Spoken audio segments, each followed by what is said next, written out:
आज माझा एक संदेश तुझ्या अंतरात्म्याला देतो. नीट ऐक, मनात साठव. जग काहीही बोलू, वेळ कशीही फिरू, माझं प्रेम तुझ्यावर कधीही कमी होत नाही. कारण स्वामी म्हणजे करुणा, स्वामी म्हणजे प्रेम, आणि प्रेमाला सीमा नसते.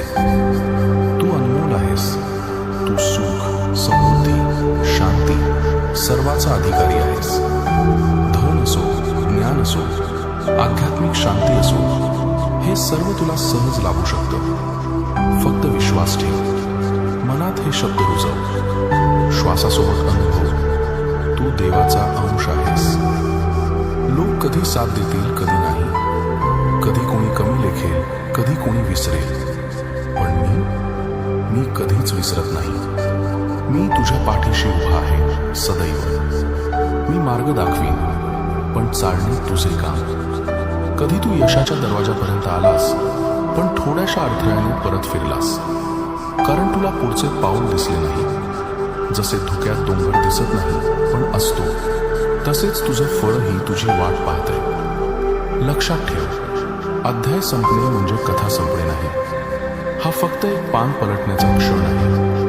नवे अध्याय, नवी सुरुवात, नवी आशा. ज्यांनी तुला सोडलं त्यांची चिंता करू नकोस. स्वामी तुझ्याजवळ आहेत, हेच पुरेसं. तुझे विचारच तुझे भविष्य घडवतात. चांगलं विचारशील तर चांगलं घडेल. मनातील मळप सोडून दे, जुने भार उतरू दे.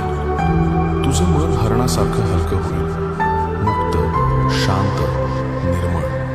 आता जवळ आली आहे ती वेळ, ज्यात तुझे कष्ट फळ देतील. तुझ्या जीवाला वाट पाहिलेली शांतता येईल. तुझ्या प्रत्येक अश्रूचा हिशोब मला आहे. तुझी प्रत्येक प्रार्थना माझ्या चरणी पोहोचली आहे. फक्त थांबू नकोस, विश्वास ठेवू देऊ नकोस. ज्या गोष्टी तुझ्या हृदयाला आनंद देतात त्या जपू दे, वाढवू दे. याच आनंदात तुझं जीवन फुलेल. सर्वोत्तम अजून येणार आहे. तुझ्या वाट्याचा प्रकाश जवळ आहे.